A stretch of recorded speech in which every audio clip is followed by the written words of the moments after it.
Hey guys, welcome to another episode of the Every Arkansan podcast. I'm Drew Davis, and this week we've got my friend Christie Erwin. She's with Project Zero. Her passion is to see zero kids in the foster care system or waiting for adoption in the state of Arkansas. Hope you enjoy.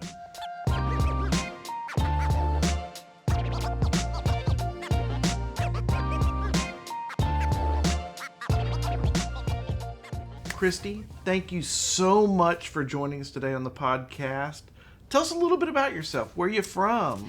Well, I am, first of all, happy to be here. So happy to be here. I actually was born in Oklahoma, and I moved to Little Rock when I was 15. My dad was in ministry and took a position at First Baptist Church in Little Rock. And so I moved here when I was in high school, which was a fun time to move.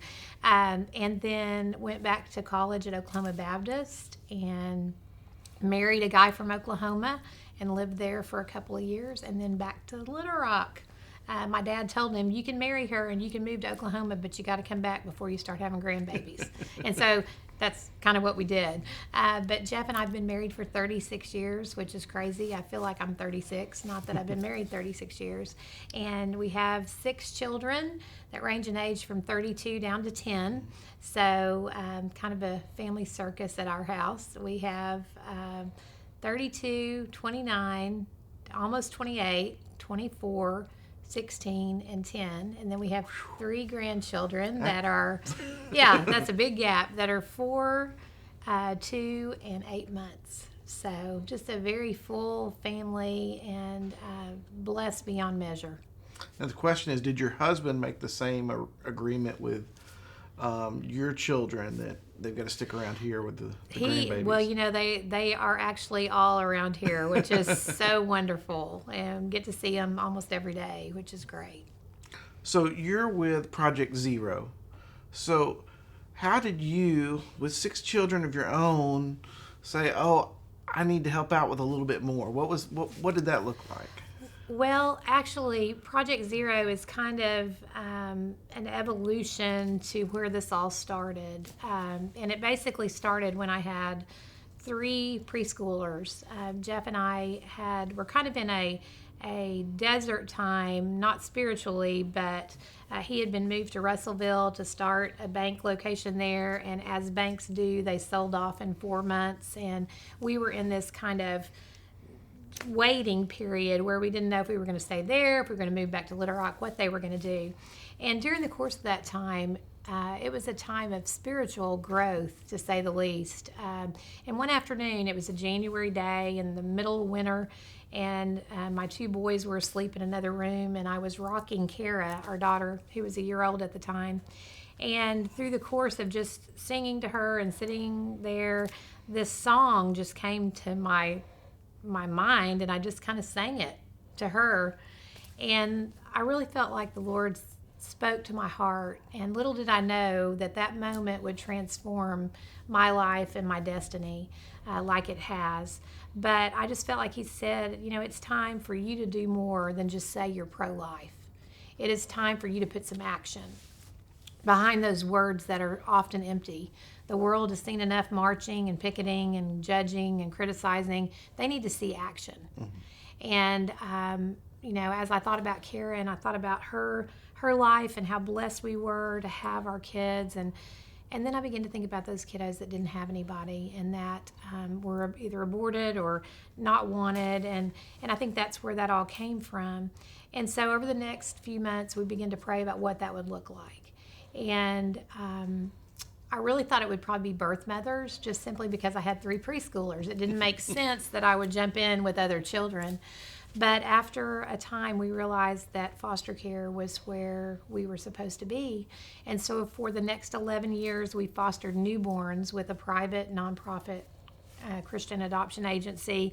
It was kind of like being perpetually pregnant. You'd have a newborn, they'd go to their adoptive home, you'd have another newborn, and it honestly did not make sense. It didn't make sense to a lot of our friends. It didn't make sense to some of our family, because we had 3 kids under the age of 6, and yet we were going to have newborns coming in and out. And so that's where it all started.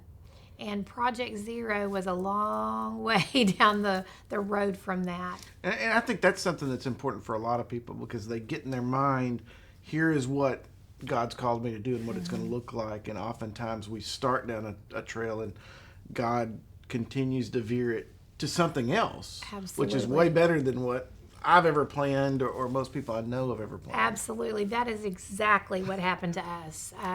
We fostered for 11 years with this nonprofit, and then there was just a tugging and a need for change. We loved it there. It was safe. It was gut-wrenchingly hard when these little babies left, but they were going to Christian homes for the most part, and it was just for the most part, I mean, some of them did go back to their birth mothers, but it was just a beautiful time, even though it was tough. But there was this stirring, and I knew that the Lord was moving. And so we ended up moving over to DCFS and fostering for the state of Arkansas. And we did that for about 8.5 years.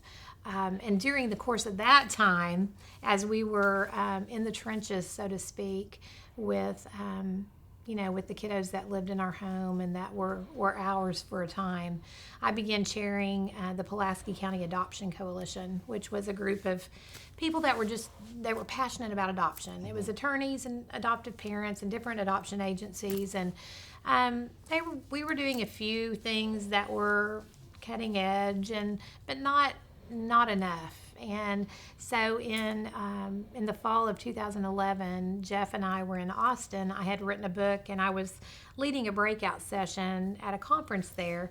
And as we sat in the audience and listened to pastors talk about caring for the fatherless, one of them said something that would, again, transform my life and my ministry and my destiny. And he said, knowing that there are X number of kids waiting in foster care to be adopted, which now it's about 120,000 in the United States, should disrupt and disturb Christians. If we as believers were doing what we were called to do, there would be 0 kids waiting. And I got home, and that sentence, if we as believers were doing what we were called to do, there would be 0 kids waiting, would not leave me. And Jeff and I began to talk about that, and he said, well, the coalition has kind of waned, and it was part of a bigger grant that the state had gotten, and they were closing coalitions around the state, and you had choices you could make about what you were going to do. We had already become a 501c3. He said, why don't you change the name of the coalition, and why don't you call it Project Zero? And I loved it, and I said, that's it. And so in the fall of 2011, Project Zero was born, and we became extremely strategic in what we were going to do. We wanted there to be no question about what our goal was, and our goal was and is to have 0 kids waiting in foster care to be adopted. So everything that we do, and we do some crazy things, everything that we do revolves around that goal. We set out to do 3 main things: to raise awareness about the need for adoptive families. I think oftentimes people are aware that there are kids overseas that need to be adopted, and they need to be aware of that, absolutely. But they're not as aware of the numbers of kids in the United States who need to be adopted. And so we do that several ways. We have the Heart Gallery, where we work with photographers all over the state to photograph waiting kids. We have 3 of those exhibits that travel the state, and then we have the only online exhibit, beautiful photographs of kids waiting to be adopted. And then about probably 3 or 4 years ago, maybe longer than that now, we felt like hearing the numbers, moves you. Seeing that photo compels you. But what else could we do? And so we thought, what better than to allow waiting kids to tell their own stories in their own way and share their own truth. And so we began shooting short films featuring our waiting kids and giving them that opportunity. And it has been profound to see the change that has made in the lives of waiting kids. The second thing is to build hope in waiting kids and build relationships with them. One of the things that is so obvious when you interact with kids who have been in foster care a while is they lose hope. You know, they've given up that anybody is ever going to choose them, that anybody is ever going to think they're enough. And we believe they are, and then some. And so we host an event every month. It can be anything from, we have in the spring Project Prom, where we take girls to Dillard's. We buy prom dresses and accessories and shoes, and then we have lunch at Big Orange together. And to sporting events, to money management seminars, to we do a Razorback rally at War Memorial Stadium where they just go out in the field, and we have people that do games, and then we eat in the press box, outside the box things that kids wouldn't normally do. And then twice a year we have 2 huge events: our Disney extravaganza, which we just had our 11th one in June, and then our Candyland Christmas event. And so at those events we try to get every waiting child in the state to those events. And God has been so good in just the way that He has blessed those 2 events, all of our events, but especially this year's Disney extravaganza. 63 kids met their families in that 3-hour window of the Disney extravaganza. And that is not anything I've done. That's not anything Project Zero's done. That is the Heavenly Father setting the lonely in families. And we're just doing our part and putting legs on that.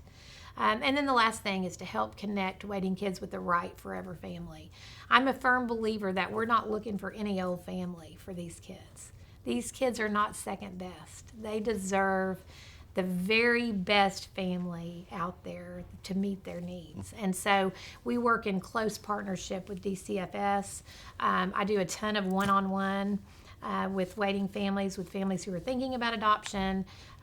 We talk with families all over the country about our waiting kids, and it's just an honor, absolute honor and blessing to get to do this work. Well, another thing I love about what you guys do, you take a team approach. Y'all actually do a fundraiser that's actually 3 kind of pronged head of what's going on in this. Do you mind talking about that for just a Walk second? for the Waiting, yes. We just finished our 7th year of Walk for the Waiting, and it's a collaborative effort, like you said, between The Call, which is Children of Arkansas Love for a Lifetime. The Call is kind of on this end of the spectrum. They do they recruit, train, and support foster and adoptive families. I think I'll probably misquote, but I think they're in 45 counties of the 75 in Arkansas.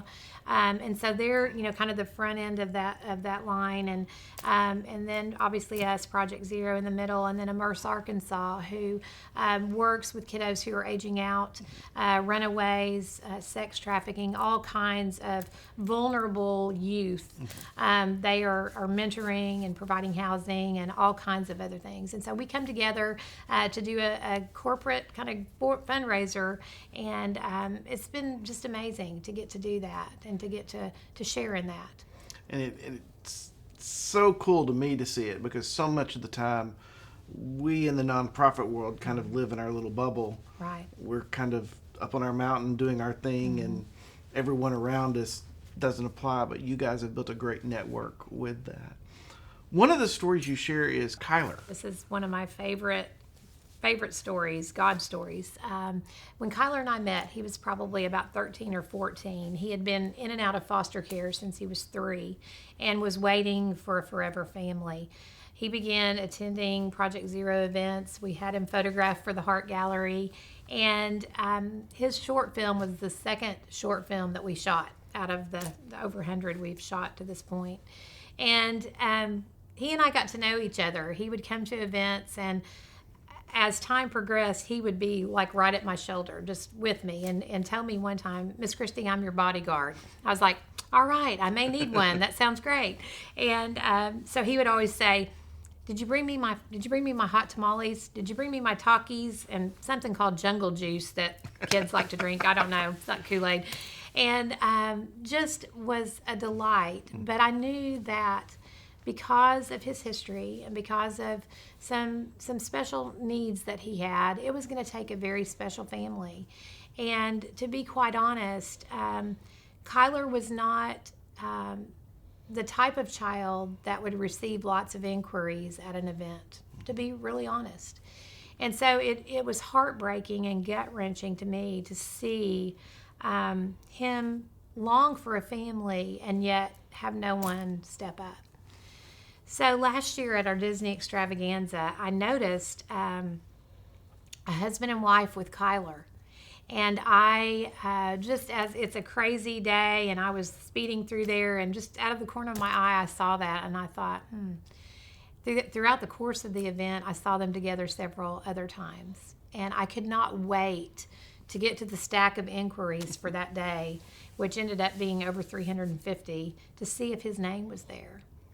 And I literally could not wait. And I'm just flipping through there, and I see in big letters, Kyler. No other name, nothing, and this family's name at the top. And I thought, could it be that this family, could it be? And so fast forward, they went through disclosure, which is where, you learn everything about the child. They began to have visits, and last fall, Kyler moved home, which was just unbelievable. But in July of this year, I got the opportunity of being in the courtroom when his adoption was finalized. And there was not a dry eye in the house, but especially when he began to testify and the attorney asked him, Kyler, why do you want to be adopted by this family? And he said, because I've been looking for a family my whole life, and they are that family. And what that did for me that day as I walked out of the courtroom is just intensify in my own heart and life what we're fighting for. And that it's never, ever too late. And we should never give up. I don't care if a kid is 21 or a kid is 5. They deserve a family. And to see the transformation in him, we actually had the opportunity to shoot a short film about his family that will be coming out sometime in the next couple of months. To see the transformation in him because he's loved and he's wanted and he's not in a group home with, 100 other guys. He's special. And they got to take him out of the state for the first time, and he's been to the beach, and he's flown, and he's done everything that a teenage guy should get to do. And he's thriving. Does he have issues? Does he have things that he's still going to have to overcome? Absolutely. But he is seeing what he's worth, and he's having the opportunity to become all God's created him to be. So on y'all's Instagram this morning was actually a quote, and I won't get it right, so I'll just have Tess put it up on the screen, but it said something along the lines of every child is one loving adult away from a successful life. Right. And I think that's very powerful, whether you're talking about adoption or just fostering or mentoring or any of those things. Absolutely. The difference a relationship makes in someone's life. That's right. That's absolutely right. And I think, what is so important to know is there is an urgency to this. It is not something we can just sit back and say, well, I hope somebody else does that. We're all imperfect, and we're all, we all have our frailties and our inadequacies. And I think that's one of the things that, it causes us to stumble and struggle when we think God has told us to do something. But lives are depending on our yes. I know that sounds dramatic, but it is true. I see it every day. And, that can't be emphasized enough. I mean, one of the things that brings home that sense of urgency is the statistic of those aging out of the foster care system. Absolutely. Within 18 months, nearly 80% of those kids that don't have that forever family in place are going to end up in prison or pregnant, in some cases both. There's something that's missing. I mean, we all remember that moment in school when we were the last picked for a team. Right. These are kids that have gone through their entire life, not only being the last picked, but the not picked. That's right. And what a powerful statement is when someone comes along and says, I don't care what everyone else has said, I want you. I choose you. That's right. And it just, like I said, it just cannot be overstated. They are, these kiddos are in foster care through no fault of their own. And their circumstance is not by choice. Right. And they're not just somebody's children. These children are our children. They belong to us. And I'll take that even a step further. They're not the state's children. The state isn't commanded and commissioned and empowered to care for them. They do it, and I have incredible friends at the state, and I kind of take offense when people criticize what they're doing when they're not willing to step up and do it. We're the ones called to do it. And so if we don't do it, we can't criticize someone else for their faults.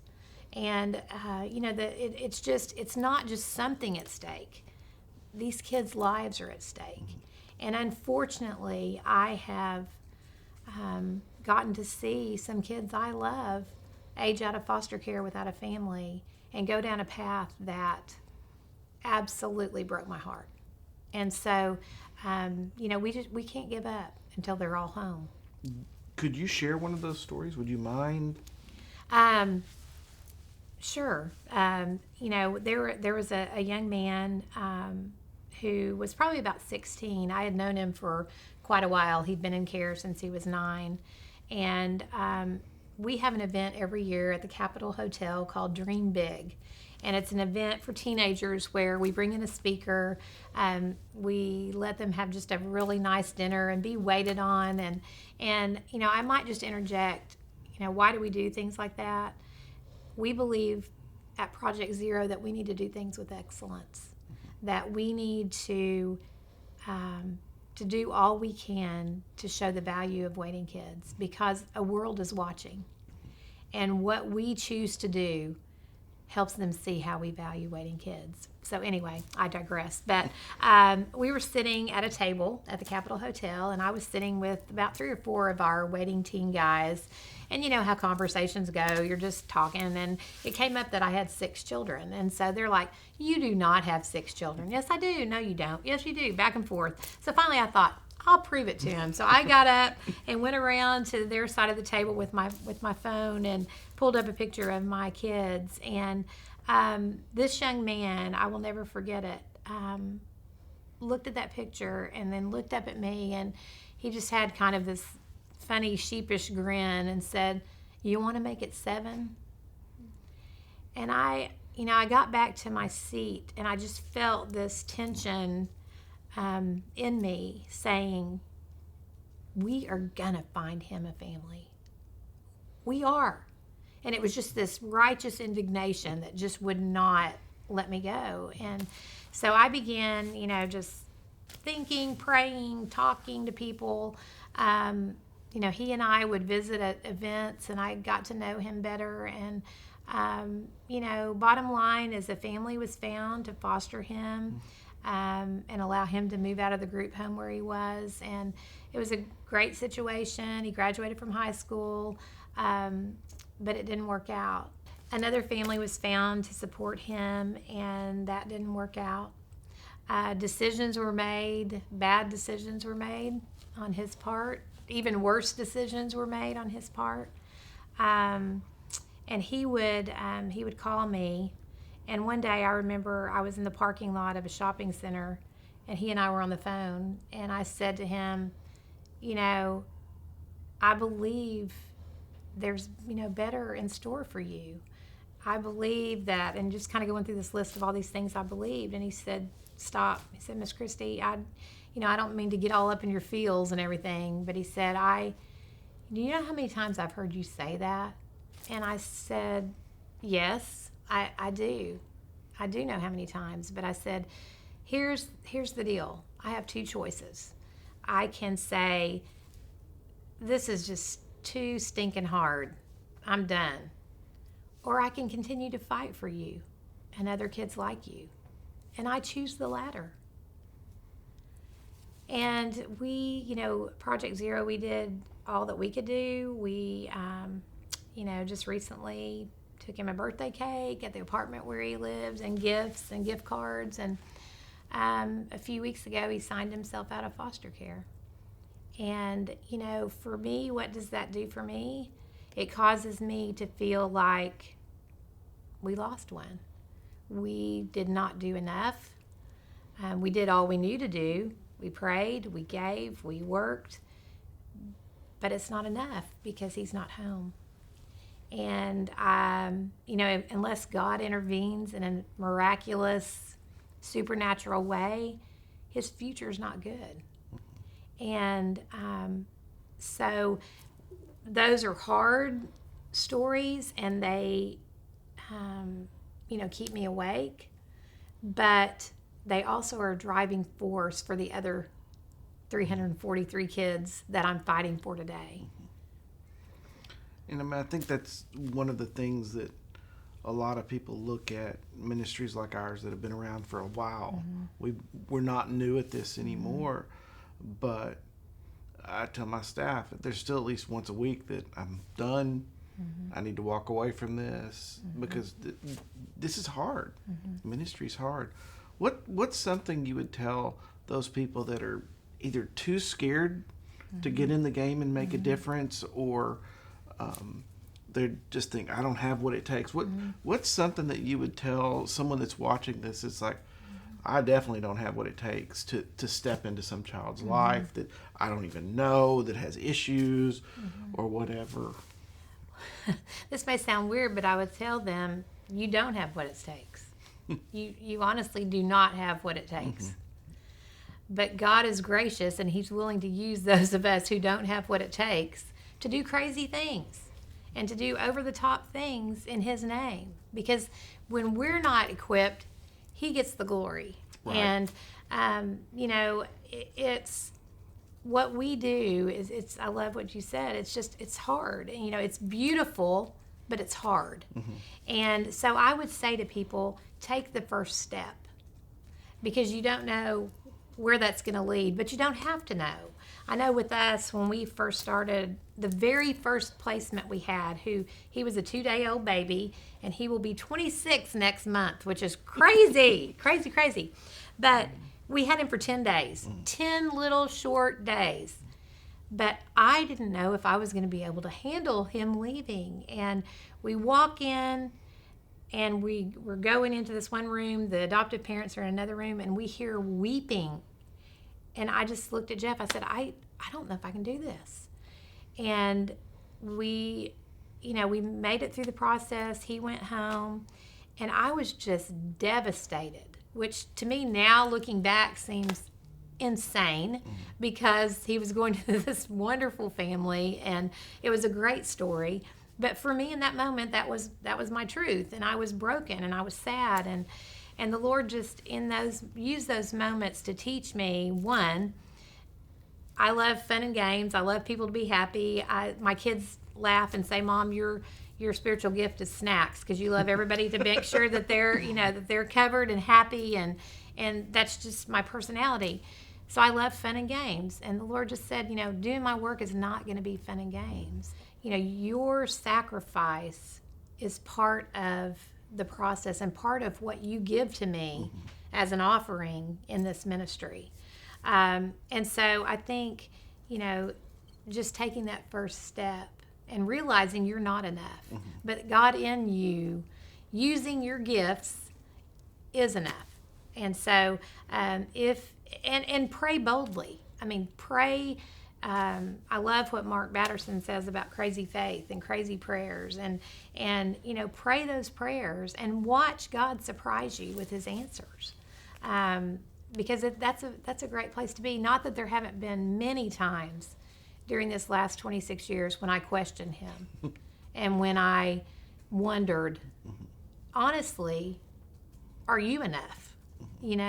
But the good thing about God is he's able to take my crazy questions, and he's a good father who loves me and wants to use me despite myself. Exactly. So what's the best way for someone that's watching this and saying, I want to know a little bit more about Project Zero? What's the best way for them to find out more, get involved? Okay, we would love for you to visit our website. One of the things that I think would be really cool if people would just go to theprojectzero.org, click on Heart Gallery, and just pray for those kiddos by name.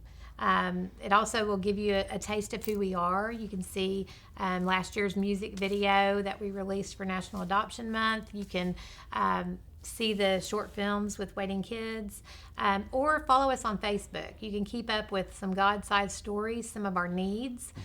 We do a lot of things for kids. We just recently, our supporters bought a bicycle for a 21-year-old who had aged out of care and who needed transportation because of some physical situations he has going on. And our people just stepped up in such a big way to do that.